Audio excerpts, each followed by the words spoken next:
ಇತ್ತೀಚಿನ ದಿನಗಳಲ್ಲಿ ಬಹಳಷ್ಟು ಘಟನೆಗಳನ್ನು ನೋಡ್ತಾನೆ ಇರ್ತೀವಿ.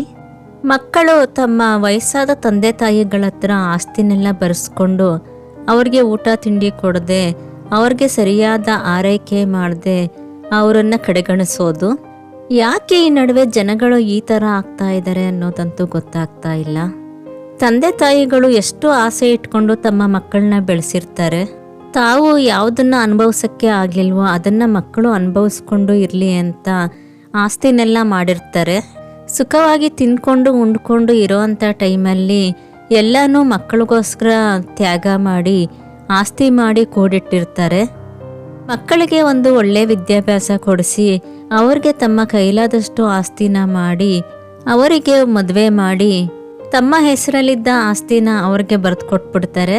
ಆದರೆ ಮಕ್ಕಳು ಆ ಮನೆಯಿಂದನೇ ಆ ತಂದೆ ತಾಯಿನ ಹೊರಗಡೆ ಹಾಕ್ತಾರೆ.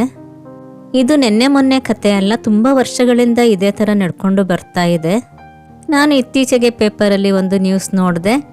ಇಬ್ಬರು ಹೆಣ್ಮಕ್ಳು ತಮ್ಮ ತಾಯಿಯಿಂದ ಆಸ್ತಿನೆಲ್ಲ ಬರೆಸ್ಕೊಂಡು ಆ ತಾಯಿನ ಯಾವುದೇ ರೀತಿಯಿಂದನೂ ಉಪಚಾರ ಮಾಡದೆ ಕಡೆಗಣಿಸಿರ್ತಾರೆ. ನೋಡೋ ಅಷ್ಟೊತ್ತು ನೋಡಿ ಆ ತಾಯಿ ಕೋರ್ಟ್ಗೆ ಹೋಗಿ ತಾವು ಬರ್ಕೊಟ್ಟಿದ್ದಂಥ ಆಸ್ತಿನ ವಾಪಸ್ ಪಡ್ಕೊಳ್ತಾರೆ. ಗಂಡು ಮಕ್ಕಳಿಗಿಂತ ಹೆಣ್ಮಕ್ಳಿಗೆ ಸ್ವಲ್ಪ ಅಂತಃಕರಣ ಅನ್ನೋದು ಇರುತ್ತೆ. ಆದರೆ ಸರಿಸಮ ಅಂತ ಹೋಗ್ತಾ ಇದ್ದಾಗ ಹೆಣ್ಮಕ್ಳು ಎಲ್ಲ ರೀತಿಯಿಂದನೂ ಗಂಡು ಮಕ್ಕಳನ್ನೂ ಮೀರಿಸೋ ಥರ ಆಗ್ತಾ ಇದ್ದಾರೆ. ಒಂದು ಕೆಟ್ಟ ಕೆಲಸ ಮಾಡೋದಾಗ್ಲಿ, ತಂದೆ ತಾಯಿಗಳನ್ನ ನೋಡ್ಕೊಳ್ದೇ ಇರೋದಾಗ್ಲಿ, ಅವ್ರಿಗೆ ಗೌರವವನ್ನು ಕೊಡದೇ ಇರೋದಾಗ್ಲಿ, ಎಲ್ಲ ರೀತಿಯಿಂದನೂ ಹೆಣ್ಮಕ್ಳು ಗಂಡು ಮಕ್ಕಳಿಗೆ ಸಮವಾಗಿ ನಿಲ್ತಾ ಇದ್ದಾರೆ. ಇದು ಉತ್ತಮವಾದ ಬೆಳವಣಿಗೆ ಅಂತೂ ಅಲ್ಲವೇ ಅಲ್ಲ. ನಾನು ನೋಡಿದ ಹಾಗೆ ನನಗೆ ತಿಳಿದಿರುವವರ ಮನೆಯಲ್ಲಿ ಒಬ್ಬರು ತಮ್ಮ ಆಸ್ತಿನೆಲ್ಲ ಮಗನಿಗೆ ಬರ್ಕೊಟ್ಟು ತುಂಬಾ ಕಷ್ಟಪಡ್ತಾ ಇದ್ದಾರೆ. ಆ ಮಗನ ತಂದೆ ಒಂದು ಸರ್ಕಾರಿ ನೌಕರಿಯಲ್ಲಿದ್ದು ರಿಟೈರ್ಡ್ ಆಗಿರೋರು. ರಿಟೈರ್ಡ್ ಆದಮೇಲೆ ಬಂದಿರೋ ಅಂಥ ದುಡ್ಡನ್ನೆಲ್ಲ ಮಗನ ಬಿಸ್ನೆಸ್ಗೆ ಹಾಕ್ಕೊಟ್ರು. ಆ ಮಗ ಆ ಬಿಸ್ನೆಸ್ನು ಸರಿಯಾಗಿ ನೋಡ್ಕೊಳ್ದೆ ಎಲ್ಲನೂ ಲಾಸ್ ಮಾಡಿಟ್ಟ. ಹೆಣ್ಣು ಮಕ್ಕಳು ಕಷ್ಟಪಟ್ಟು ಓದಿ ಅವರ ಕಾಲ ಮೇಲೆ ಅವರು ನಿಂತ್ಕೊಂಡು ಅವರ ಜೀವನನ ನಡೆಸ್ತಾ ಇದ್ದಾರೆ. ಈ ಹುಡುಗ ಓದೋ ಟೈಮಲ್ಲಿ ಓದದೆ PUCನೂ ಪಾಸ್ ಆಗದೆ ಒಂದು ಬಿಸ್ನೆಸ್ ಅಂತ ಮಾಡಿಕೊಂಡು ಹೋದ. ಆ ಬಿಸ್ನೆಸ್ಸು ಯಾವುದೇ ರೀತಿಯ ಗಮನವನ್ನು ಕೊಡದೆ ಎಲ್ಲ ಲಾಸ್ ಮಾಡಿಕೊಂಡ. ಆ ತಂದೆಗಂತೂ ಮಗಂದೇ ಚಿಂತೆ. ಹೆಣ್ಮಕ್ಳಾದರೂ ಹೇಗೋ ಲೈಫಲ್ಲಿ ಸೆಟ್ಲಾದ್ರು, ಈ ಹುಡುಗನ ಲೈಫು ಮುಂದೆ ಹೇಗೆ ಅನ್ನೋದು.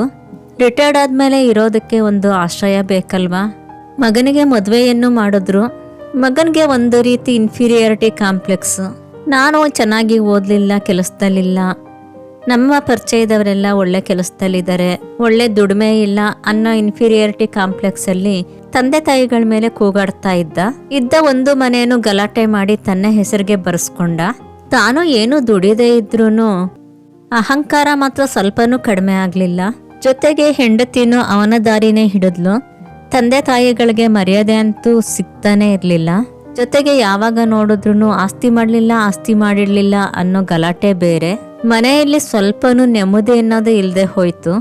ಆ ಹುಡುಗನ ತಂದೆ ಹುಡುಗ ಯಾವುದೇ ರೀತಿ ಗಲಾಟೆ ಮಾಡಿದ್ರು, ಎಷ್ಟು ಹಂಗಸಿದ್ರು ಮಗನ ಒಳ್ಳೆಯದನ್ನೇ ಬಯಸ್ತಾ ಇದ್ರು. ಮಗನಿಗೆ ಒಳ್ಳೆ ಕೆಲಸ ಇಲ್ಲ, ಜೀವನ ಹೇಗೆ ಅನ್ನೋದೇ ಆ ತಂದೆಯ ಚಿಂತೆ ಆಗಿತ್ತು. ಅದೇ ಚಿಂತೆನಲ್ಲಿ ಅವರು ತೀರ್ಕೊಂಡ್ರು. ಆ ಹುಡುಗನ ತಾಯಿಗೆ ತಂದೆಗೆ ಬರ್ತಾ ಇದ್ದ ಪೆನ್ಷನ್ ಬರೋದಕ್ಕೆ ಶುರುವಾಯಿತು. ಕೂತು ಉಂಡವನಿಗೆ ಕುಡಿಕೆ ಹೊನ್ನು ಸಾಲಲ್ಲ ಅನ್ನೋ ರೀತಿ ಎಷ್ಟು ಆಸ್ತಿ ಇದ್ರೂ ಏನು ಪ್ರಯೋಜನ, ಒಳ್ಳೆ ಕೆಲಸ ಇಲ್ಲ, ಮಾಡೋದಕ್ಕೆ ಮನಸ್ಸಿಲ್ಲ. ತಾಯಿಗೆ ಬರ್ತಾ ಇದ್ದ ಅಲ್ಪ ಸ್ವಲ್ಪ ಪೆನ್ಷನನ್ನು ಅವನೇ ಕಿತ್ಕೊಳ್ತಾ ಇದ್ದ. ಇರಕ್ಕೆ ತಾಯಿಯಿಂದ ಬಂದ ಮನೆ, ಜೀವನ ನಡೆಸೋದಕ್ಕೆ ಮನೆ ಬಾಡಿಗೆ, ಇಷ್ಟೆಲ್ಲ ಇದ್ರೂ ಆ ತಾಯಿಗೆ ಸ್ವಲ್ಪನೂ ಮರ್ಯಾದೆ ಮಾತ್ರ ಸಿಗಲ್ಲ. ಆ ತಾಯಿ ಕಡೆ ನೋಡಿದಾಗಲೆಲ್ಲ ನನಗೆ ಆಸ್ತಿ ಮಾಡಿರ್ಲಿಲ್ವಲ್ಲ ಅನ್ನೋ ಸಿಟ್ಟು. ಎಷ್ಟೆಲ್ಲ ಆದ್ರೂ ಆ ತಾಯಿಗೆ ಮಾತ್ರ ಮಗನ ಮೇಲಿನ ಪ್ರೀತಿ ಮಾತ್ರ ಕಡಿಮೆ ಆಗ್ತಿರ್ಲಿಲ್ಲ. ಚಿಕ್ಕ ಮಗು ಇದ್ದಾಗಿಂದ ಒಬ್ಬನೇ ಮಗ, ಗಂಡು ಹುಡುಗ ಅನ್ನೋ ಅಭಿಮಾನ ಬಹಳಷ್ಟು ಜನ ತಂದೆ ತಾಯಿಗಳಿಗೆ ಇರುವಂತೆಯೇ ಹೆಣ್ಣು ಮಕ್ಕಳಿಗಿಂತ ಗಂಡು ಹುಡುಗನಿಗೆ ಸ್ವಲ್ಪ ಹೆಚ್ಚಾಗಿ ಪ್ರೀತಿ ತೋರಿಸ್ತಾ ಇದ್ರು. ಆದರೂ ಈಗ ಆ ಹುಡುಗ ಯಾಕೆ ಈ ಥರ ಮಾಡ್ತಾನೆ ಅನ್ನೋದೇ ಗೊತ್ತಾಗಲ್ಲ. ಒಂದು ಮನೆ ಅಂತ ಇದ್ಮೇಲೆ ತಾಯಿಗೆ ಸ್ವಲ್ಪ ಪ್ರೀತಿ ತೋರಿಸಿದ್ರೆ ಆ ತಾಯಿಗೂ ಎಷ್ಟು ಸಂತೋಷ ಆಗುತ್ತೆ. ಮನೆಯಲ್ಲಿರೋ ಹಿರಿಜೀವ ಯಾವಾಗಲೂ ನೋವು ಪಡ್ತಾ ಇದ್ರೆ ಆ ಮನೆಗೆ ಒಳ್ಳೇದಾಗುತ್ತಾ? ಆ ತಾಯಿಗೂ ಕಾನೂನೆಲ್ಲ ಚೆನ್ನಾಗಿ ಗೊತ್ತಿದೆ. ಮನಸ್ಸು ಮಾಡಿದ್ರೆ ಮನೇನ ವಾಪಸ್ ತಗೋಬಹುದು. ಒಂದು ಚಿಂತೆ, ಬಂಧು ಬಳಗ ಏನ್ ಅನ್ಕೊಳ್ತಾರೋ, ಅಕ್ಕಪಕ್ಕದ ಮನೆಯವರು ಏನ್ ತಿಳ್ಕೊಳ್ತಾರೆ ಅನ್ನೋದು. ಎಷ್ಟೇ ಕಷ್ಟ ಆದ್ರೂ ಮಗ ಸೊಸೆನ ಬಿಟ್ಟು ಮಾತ್ರ ಹೊರಗೆ ಹೋಗೋದಿಲ್ಲ. ಮಕ್ಕಳು ಸ್ವಲ್ಪ ಅರ್ಥ ಮಾಡ್ಕೋಬೇಕು. ತಂದೆ ತಾಯಿಗಳು ಯಾವತ್ತೂ ಮಕ್ಕಳಿಗೆ ಕೆಟ್ಟದ್ದನ್ನ ಬಯಸೋದಿಲ್ಲ. ಎಲ್ಲೋ ಅಪರೂಪಕ್ಕೆ ಅಲ್ಲೊಂದು ಇಲ್ಲೊಂದು ವಿರುದ್ಧವಾದ ಘಟನೆಗಳು ನಡೀಬಹುದು. ಆದ್ರೆ ಬಹಳಷ್ಟು ಜನ ತಂದೆ ತಾಯಿಗಳು ಮಕ್ಕಳ ಹಿತವನ್ನೇ ಬಯಸ್ತಾ ಇರ್ತಾರೆ. ಈ ವಿಷಯದಲ್ಲಂತೂ ನನಗೆ ತುಂಬಾನೇ ಬೇಜಾರಾಗುತ್ತೆ. ಆ ತಾಯಿ ಇರೋದು ಒಬ್ರೇನೆ. ಅವರನ್ನ ಚೆನ್ನಾಗಿ ನೋಡ್ಕೊಂಡ್ರೆ ಈ ಹುಡುಗನಿಗೆ ಆಗೋ ನಷ್ಟನಾದ್ರೂ ಏನು?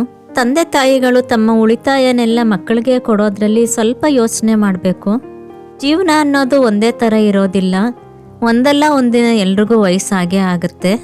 ವಯಸ್ಸಾದ ಮೇಲೆ ದೇಹ ಮೊದಲಿನ ಥರ ಇರೋದಿಲ್ಲ. ದೇಹದಲ್ಲಿ ನಿಶ್ಶಕ್ತಿ ಉಂಟಾಗಿ ಕಾಯಿಲೆ ಕಸಾಲೆಗಳು ಬರಬಹುದು. ಇಲ್ಲ ಔಷಧಿಗಳನ್ನ ತಗೊಳ್ಳೋದಕ್ಕಾದ್ರೂ ನಿಮ್ಮ ಹತ್ರ ಸ್ವಲ್ಪ ದುಡ್ಡಿರ್ಬೇಕಲ್ವಾ?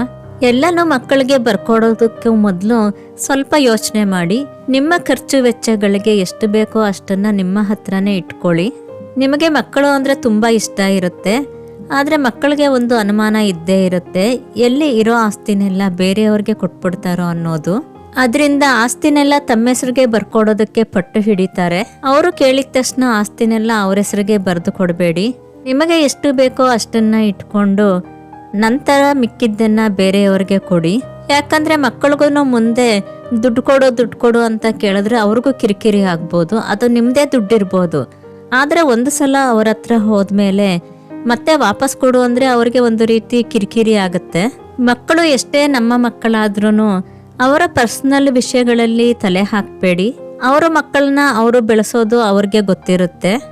ನೀವು ಮೊಮ್ಮಕ್ಕಳು ಅಂತ ಅತಿಯಾಗಿ ಅವರ ಮೇಲೆ ಒತ್ತಡ ಹಾಕಬೇಡಿ. ಮಕ್ಕಳನ್ನ ಅದೇ ಥರ ನೋಡ್ಕೋ ಇದೇ ಥರ ನೋಡ್ಕೋ ಅಂತ ಅನವಶ್ಯಕವಾಗಿ ಮೂಗು ತೋರಿಸ್ಬೇಡಿ. ಅವ್ರಿಗೂ ಪರ್ಸನಲ್ ಲೈಫಲ್ಲಿ ಯಾರೂ ತಲೆ ಹಾಕಬಾರ್ದು ಅನ್ನೋದು ಇರುತ್ತೆ. ನಾವು ಆಸ್ತಿ ಕೊಟ್ಟಿದ್ದೀವಿ, ನಮ್ಮ ಮನೆಯಲ್ಲೇ ಮಕ್ಕಳು ಇದ್ದಾರೆ ಅಂತ ಅವ್ರ ಮೇಲೆ ನಿಮ್ಮ ಹಕ್ಕನ್ನ ಚಲಾಯಿಸಬೇಡಿ. ನೀವು ನಿಮ್ಮ ಮಕ್ಕಳಿಗೆ ಆಸ್ತಿ ಕೊಟ್ಟಿದ್ರೆ ಅದು ನೀವು ಪ್ರೀತಿಯಿಂದ ಕೊಟ್ರಿ ಅಂತ ಅವರಂತೂ ಖಂಡಿತ ಅನ್ಕೊಳ್ಳೋದಿಲ್ಲ. ನಿಮ್ಮ ಹತ್ರ ಇತ್ತು ಅದಕ್ಕೆ ಕೊಟ್ಟಿದ್ದೀರಾ ಅಂತಷ್ಟೇ ಅವರು ಅನ್ಕೊಳ್ತಾರೆ. ನಿನ್ನೆ ಮೊನ್ನೆ ನೋಡಿದ ಹಾಗೆ ಫಾರಿನ್ನಲ್ಲಿ ಓದ್ಕೊಂಡು ಬಂದಂತ ಹುಡುಗ ತನ್ನ ತಂದೆ ತಾಯಿ ಜೀವನೇ ತೆಗೆದಿದ್ದ. ಇಂತಹ ಘಟನೆಗಳು ದಿನನಿತ್ಯ ಬರ್ತಾನೆ ಇರುತ್ತೆ. ಪ್ರಪಂಚ ಯಾಕೆ ಹೀಗಾಗ್ತಾ ಇದೆ? ಇಂತಹ ಮನಸ್ಥಿತಿ ಎಲ್ಲರಲ್ಲೂ ಈಗ ಸಾಮಾನ್ಯವಾಗಿ ಕಾಣಿಸ್ತಾ ಇದೆ. ಬಡವರಾಗ್ಲಿ ಶ್ರೀಮಂತರಾಗ್ಲಿ, ಹಳ್ಳಿಯವರಾಗ್ಲಿ ಸಿಟಿಯವರಾಗ್ಲಿ ಯಾವುದೇ ವ್ಯತ್ಯಾಸ ಇಲ್ಲ. ಪ್ರಪಂಚ ಮುಂದುವರೆದಷ್ಟು ಜನಗಳಲ್ಲಿ ನೈತಿಕತೆ ಅನ್ನೋದು ಕಡಿಮೆ ಆಗ್ತಾ ಇದೆ. ತಂದೆ ತಾಯಿ ಎಷ್ಟೇ ಸಂಸ್ಕಾರವಂತರಾಗಿದ್ರು ಬೆಳೀತಾ ಮಕ್ಕಳು ಬೇರೆದೇ ಆದ ಅಭ್ಯಾಸಗಳನ್ನ ರೂಢಿ ಮಾಡ್ಕೊಂಡ್ಬಿಡ್ತಾರೆ. ಯಾವಾಗ ಬೇರೆ ದಾರಿಯಲ್ಲಿ ಹೋಗ್ತಾರೆ ಅನ್ನೋದೇ ಗೊತ್ತಾಗೋದಿಲ್ಲ. ಈಗ ಕಾನೂನು ತುಂಬಾ ಸ್ಟ್ರಾಂಗ್ ಆಗಿ ಇದೆ. ಮಕ್ಕಳು ನಿಮ್ಗೇನಾದ್ರು ಕಿರುಕುಳ ಕೊಡ್ತಾ ಇದ್ರೆ ನೀವು ಜಿಲ್ಲಾಧಿಕಾರಿ ಹತ್ರ ಹೋಗಿ ನೀವು ಕೊಟ್ಟಿರೋ ಆಸ್ತಿನ ವಾಪಸ್ ತಗೋಬಹುದು. ಬಹಳಷ್ಟು ಜನ ತಂದೆ ತಾಯಿಗಳು ಇದನ್ನ ಒಪ್ಪೋದಿಲ್ಲ. ಒಂದು ಸಲ ಆಸ್ತಿನ ಕೊಟ್ಮೇಲೆ ಮಕ್ಕಳಿಂದ ವಾಪಸ್ ತಗೊಳಕ್ಕೆ ಸಾಮಾನ್ಯ ಯಾವ ತಂದೆ ತಾಯಿನೂ ಒಪ್ಪೋದಿಲ್ಲ. ಮಕ್ಕಳು ಅದನ್ನ ತಿಳ್ಕೋಬೇಕು ಅಷ್ಟೇ. ಈಗಿನ ಮಕ್ಕಳಿಗೆ ಮೊದಲಿನಷ್ಟು ತಾಳ್ಮೆ ಇಲ್ಲ. ಈಗಿನ ಕಾಲನೇ ಹಾಗೆ ಇದೆ. ತಕ್ಷಣ ಶ್ರೀಮಂತ ಆಗಬೇಕು, ಕಾರು ಬಂಗ್ಲೆ ಎಲ್ಲ ಬೇಕು, ಹೈಫೈ ಲೈಫ್ನ ಲೀಡ್ ಮಾಡಬೇಕು, ಎಲ್ಲ ಆಸೆನೂ ಇರುತ್ತೆ. ಆದ್ರೆ ಅದಕ್ಕೆ ತಕ್ಕಂಗೆ ಓದಬೇಕು, ಕಷ್ಟಪಡಬೇಕು, ಇದಕ್ಕೂ ತಯಾರಾಗಿರ್ಬೇಕು. ಮಕ್ಕಳಿಗಾಗಿ ಜೀವನವನ್ನೇ ತೇಯುವ ತಂದೆ ತಾಯಿಗಳನ್ನ ಕಡೆಗಣಿಸಬೇಡಿ.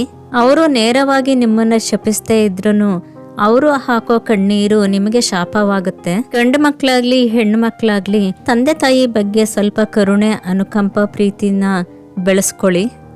ಜೀವನ ಯಾವಾಗ್ಲೂ ಒಂದೇ ತರ ಇರೋದಿಲ್ಲ. ಇವತ್ತು ಹುಡುಗರಾಗಿರೋರು ಮುಂದೆ ಮುದುಕರಾಗ್ಲೇಬೇಕು. ಇದು ಜೀವನದ ಸತ್ಯ. ತಂದೆ ತಾಯಿಗಳನ್ನ, ಹಿರಿಯರನ್ನ ಕೀಳಾಗಿ ಕಾಣಬೇಕಾದ್ರೆ ಒಂದು ಕ್ಷಣ ಯೋಚನೆ ಮಾಡಿ.